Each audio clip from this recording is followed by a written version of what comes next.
el autor de La fase oculta de la guerra civil, Hitler en Costa Rica, La formación de una contracultura, Amor de machos, La casa de Lila, Genocidio y otras publicaciones, presenta al público su último libro, La historia de la sexualidad. Jacobo Schifter es, sin ninguna duda, un escritor y un historiador consagrado. En su última investigación, retoma su vena de historiador de la sexualidad, de la cual es pionero en Costa Rica. Yo conocí a Jacobo Schifter cuando tenía 14 años. Yo estaba aquí visitando y yo no hablaba nada de español. Y estaba visitando su familia. Jacobo, me rescataste porque yo no entendí ninguna palabra de español y él comenzó a enseñarme español. Y él me introdujo al país. Y eso fue hace como, no quiero decir cuántos años. Pero tenemos una amistad muy fuerte, desde luego, y somos colegas también porque estudiamos cosas que son similares. Yo del punto de vista de la mujer y él del hombre. Muchos creen que soy sociólogo, muchos creen que soy psicólogo, muchos creen que soy político, pero realmente mi profesión es de historiador. Lo que pasa es de que no me convertí en un historiador tradicional. Yo regresé con el título de doctorado de Columbia a Costa Rica y a mí me tocó vivir un momento histórico realmente crucial en el país, que fue cuando vino la epidemia del VIH. Y cuando vino la epidemia del SIDA, básicamente este era un país absolutamente que no estaba preparado para lidiar con ella. Y entonces yo tuve no solamente que ser la cara del VIH-Sida y de lo que se llegaría a conocer como prevención, sino de la investigación. Y eso dio un giro total a mi vida. Yo terminé realmente haciendo estudios sobre sexualidad y eso se convirtió tal vez por lo que yo ahora soy más conocido. Ya la gente se le olvidó que yo antes escribía sobre política y sobre historia tradicional. Eso es lo que soy yo. O sea, una persona que por accidente cambió totalmente su enfoque. La religión estaba erotizada. El mejor ejemplo es el mismo Cristo.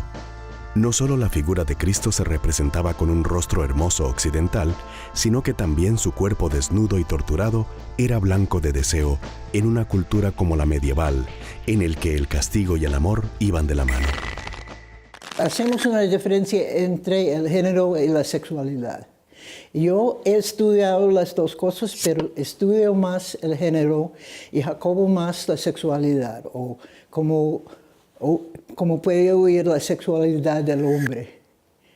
Pero discutimos bastante qué es el género, cómo está cambiando, qué es la sexualidad, qué se puede aprender, porque dicen si no prestas atención a la historia vas a cometer los mismos errores. Y por eso es interesante aprender lo que hicieron las culturas diferentes, porque hacemos ahora algo completamente diferente. Y es muy interesante. El género también está cambiando tan rápidamente como la sexualidad y cómo afecta uno a la otra. Schifter aborda en su análisis las verdades del sexo. Hace una aproximación a las prácticas y a los discursos sobre el sexo a lo largo de las épocas. Con Michel Foucault, aprendimos que estos discursos son instrumentos de poder ejercidos desde los saberes médicos, psiquiátricos, teológicos y mitológicos. Foucault fue una gran influencia en mi vida en los años 80. Acordate que murió de SIDA y que no pudo terminar su famosa historia de la sexualidad. Llegó solo al 3er volumen. Entonces, mi propósito con este libro ha sido continuar lo que él dejó. Claro que de una manera muchísimo más modesta, porque no tengo ni la fama ni la reputación de un Foucault. Pero básicamente yo quise terminar lo que había quedado. En segundo lugar, lo hice porque yo doy cursos de género en varias universidades y el género en este momento son los cursos de más demanda que hay en Costa Rica. O sea, no es la computación, no es la ingeniería, no es la medicina, es el género. La gente quiere coger cursos de género y quiere aprender del género. Entonces yo lo que hice fue, realmente no hay una buena literatura sobre género, no hay una historia del género. Entonces, digo yo, para mis cursos yo necesito poner a mis estudiantes al día. Eso es lo que trato de hacer. El término 5 llagas de Jesucristo hace referencia a las 5 heridas que recibió Jesús en su crucifixión. El caso de la mística inglesa Juliana es buen ejemplo de estigmatización erótica. En su juventud, ella ansiaba que Dios le diera las mismas heridas de Cristo.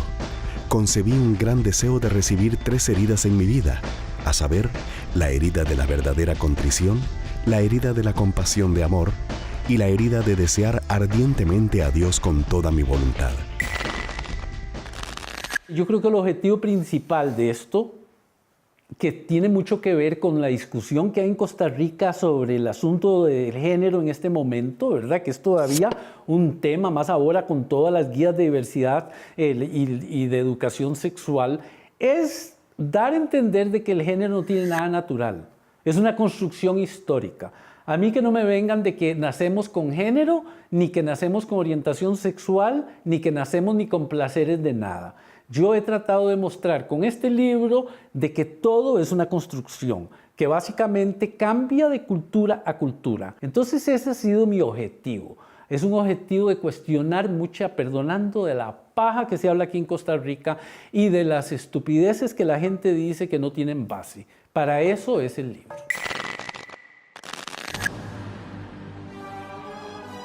El oráculo lo había predicho.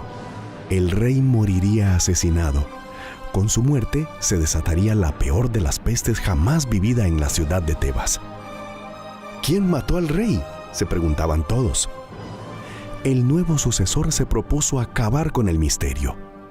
Sin embargo, lo encontrado marcaría tristemente el resto de su vida, puesto que él, sin saber, había matado al rey, quien además era su padre, y había tomado por esposa a su madre, la viuda del rey.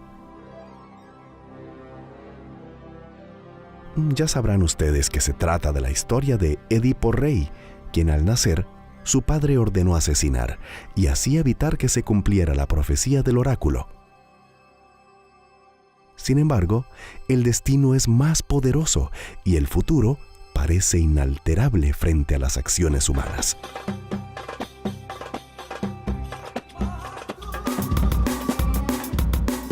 Enzo y el Águila Real, de Patricia Araya. En la mágica provincia de Limón, Enzo se encuentra con un enano milenario, el gran mago de la historia, el cual le dice que desea rescatarlo del peor de los males de la humanidad, la ignorancia.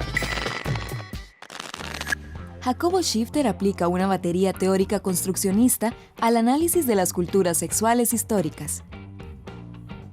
Realiza un recorrido genealógico donde expone una serie de tecnologías desarrolladas para controlar o reprimir la libido, el deseo, el cuerpo, las energías inútiles, la intensidad de los placeres, las conductas irregulares y desviadas. Cada época y cada cultura, como Grecia, Roma, el cristianismo, el judaísmo, tenían diferentes preocupaciones. Hay cosas que les importaba la sexualidad y otras que no les importaba. Por ejemplo, para los griegos, y claro que hay diferencias en Grecia, hay diferentes corrientes, tampoco uno puede generalizar, pero para los griegos, con respecto a la sexualidad, la moderación era el principio básico. Eso quiere decir que uno podía tener sexo con quien quiera, un animal, un niño, un esclavo, una mujer, un hombre, y la moderación era el principio ético con respecto a la sexualidad. O sea, los griegos no tenían un concepto de orientación sexual como nosotros teníamos, no dividían a la población entre homosexuales y heterosexuales. Ya con los romanos eso varía. Roma es una cultura imperial, dominante, fálica, patriarcal, en donde el sexo tiene que ver con el poder. Entonces los ciudadanos romanos, mientras ellos penetraran, usaran a otros seres humanos como objeto, todo estaba bien. Ellos podían meterse con quien les diera la gana, siempre y cuando la práctica sexual fuera activa, que eso era lo definitorio.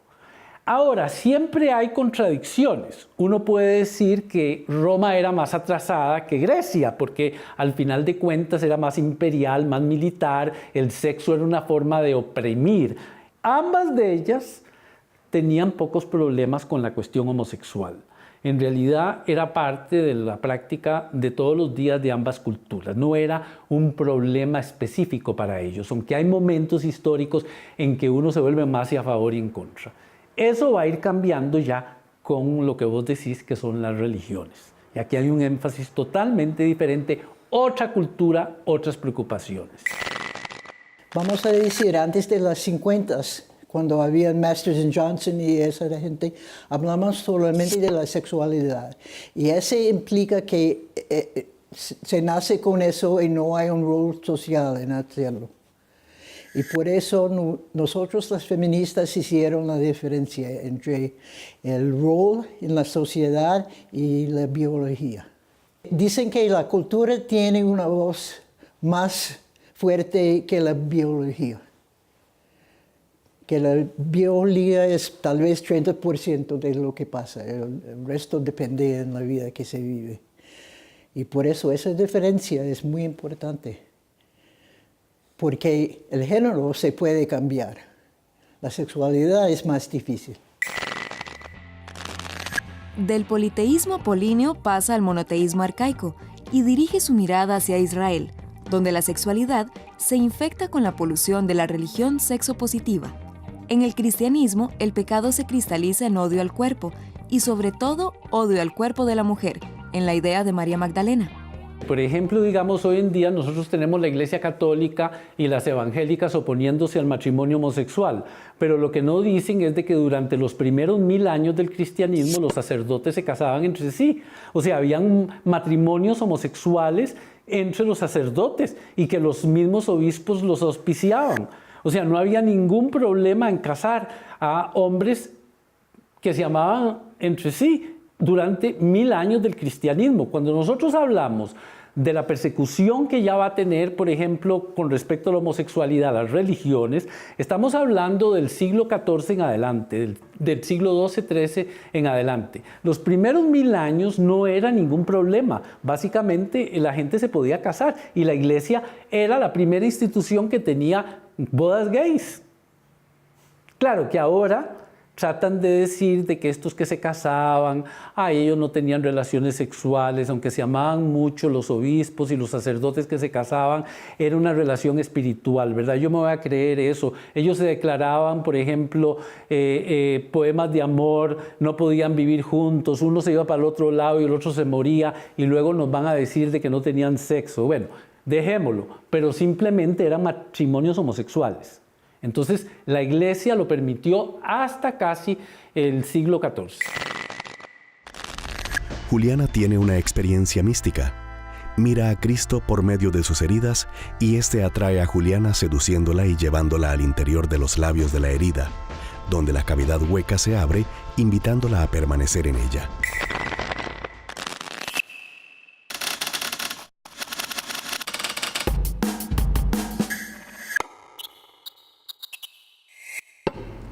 Hablar del ensayo es bastante complejo, sobre todo porque es un género literario muy viejo. Usted puede remontarlo al siglo XVI perfectamente, puede remontarlo allá a Michel de Montaigne en Francia, puede remontarlo a Francis Bacon, pero es un género realmente que ha funcionado muy bien. Como decía Ortega y Gasset, el ensayo es básicamente la literatura científica sin la prueba documental. Y no solo en España, sino en América Latina tenemos a gente muy talentosa. Tenemos, por ejemplo, al argentino Ezequiel Martínez Estrada, tenemos al mexicano Octavio Paz, tenemos al peruano Mario Vargas Llosa, tenemos al grande, entre los grandes, que es Jorge Luis Borges, el otro argentino. Una de las cosas que sobresale en la historia literaria de Costa Rica es precisamente que contamos con una ensayística y una novelística muy poderosa, ¿verdad? Figuras tan gigantescas como Vicente Sáenz, como Joaquín García Monge, como doña Carmen Naranjo, por ejemplo, que es gente que ha marcado rutas, ha marcado pistas por donde realizar la investigación. Ahora bien, en el género de ensayo en Costa Rica habría que escoger allí. Hay ensayos literarios propiamente dichos, algunos, por ejemplo, escritos por Margarita Rojas, por ejemplo, y Flora Juárez, gente que ha hecho avanzar notablemente la historia literaria en el país. Hay ensayos históricos, por ejemplo, de gran envergadura, como los trabajos hechos por Mario Oliva Medina, por ejemplo, los trabajos realizados por Iván Molina, por ejemplo, que son trabajos, muchos de los, la labor de Iván Molina, por ejemplo, puede clasificarse en dos, una tarea hecha para especialistas y una tarea hecha para divulgación. Hay ensayos científicos de gran nivel, por ejemplo, los trabajos de don Juan Antillón, ¿verdad? Que son trabajos que no solamente tienen el reconocimiento nacional y centroamericano, sino incluso a nivel internacional, ¿verdad? No son ensayos pensados para divulgar, sino que son ensayos pensados para compartir reflexiones. Son ensayos para compartir reflexiones, para compartir investigaciones, para compartir adelantos en la toma de notas, en la toma de apuntes, etc. Es el mismo caso, digamos, de los trabajos de Marielos Aguilar, por ejemplo, que es posiblemente la principal o la más destacada biógrafa de Carlos Luis Fallas. Es decir, como puede darse cuenta, el ensayo es realmente, tiene un peso específico realmente muy importante en la historia de Costa Rica. Y aquí habría que mencionar a las cumbres de la ensayística costarricense, qué sé yo. Pienso, por ejemplo, en don Omar Dengo, pienso, por ejemplo, en Mario Sancho, pienso, por ejemplo, en don Joaquín Gutiérrez Manyel, que son precisamente pilares de la ensayística costarricense. El Grillo Cantor, de Susan Soto, reúne a personajes muy diversos que en sus experiencias cotidianas tejen historias con valores que se irán descubriendo en una lectura divertida y amena. Del medioevo europeo emerge la religión erótica, que no es otra cosa que la erotización de las llagas de Cristo. La Ilustración va a cambiarlo todo, y la mudable modernidad va a exorcizar los demonios escatológicos de la larga noche medieval para procurar un devenir sexual razonable. Shifter cierra su historia de la sexualidad con el fin de la historia o la posibilidad de una sexualidad sin deseo ni cuerpos. Hay una cosa que tenemos que darnos cuenta. El cristianismo tiene una gran influencia, no tanto judía, sino de Grecia, pero no la de la Grecia de la moderación, sino la de Grecia ya de la decadencia. Y siempre que nosotros tenemos civilizaciones en decadencia, vienen estos movimientos en contra del cuerpo, estos movimientos de fanatismo, de que, por ejemplo, el cuerpo es la casa del pecado, que tenemos que castigar el cuerpo, que para salvar el alma tenemos que humillar el cuerpo. Estas ideas que vienen entrando a la Edad Media vienen por la puerta de los ascetas griegos, de los epicuros. Eran de las minorías griegas que no entendían por qué Grecia se había ido al carajo, perdonando la palabra, y que tenían que dar una explicación de la decadencia. Y esto lo tenemos nosotros también, mismo en Estados Unidos hoy mismo y en Occidente también. Cuando las civilizaciones entran en crisis, vienen estas cosas de que esta crisis y esta decadencia se debe por la lujuria sexual. Hay un problema de tratar de culpar el sexo de todo lo que son cuestiones políticas y sociales, de las cuales no es culpable. Entonces yo considero de que sí, ya hay una entrada en esto, en el cristianismo, y luego esto se vuelve en la Edad Media ya una cultura completamente, absolutamente antisexual, de que la castidad en la época medieval era la posición espiritual a que todos debíamos aspirar. El libro de Jacobo para Costa Rica tiene un impacto grande. Tiene un impacto por los estudiantes, pero la gente afuera de las clases pueden leerlo también y pueden entender que lo que creen hoy solamente es hoy. Y tiene un gran impacto también por los psicólogos, porque tenemos que trabajar con gente que tiene problemas del sexo, de género, de todo eso, y podemos entender y decirles que no es una enfermedad. Es nada más que la cultura de Costa Rica y puede revolucionar, vamos a decir, la cultura si quieren, si hay necesita bastante personas para hacer eso. Pero está creciendo. Estas experiencias místicas que también experimentaron San Juan de la Cruz y Santa Teresa de Ávila pueden ser interpretadas hoy día como eróticas y sexuales. Las heridas abiertas, las penetraciones, la sanación de dolores del alma, Cristo como amante que abre su cuerpo para la penetración de los suplicantes, demuestra cómo el medievo, religión y eros estaban mucho más unidos que en nuestros días. Modernidad y posmodernidad. Yo creo que en el libro yo no me creo prácticamente que hemos progresado en nada.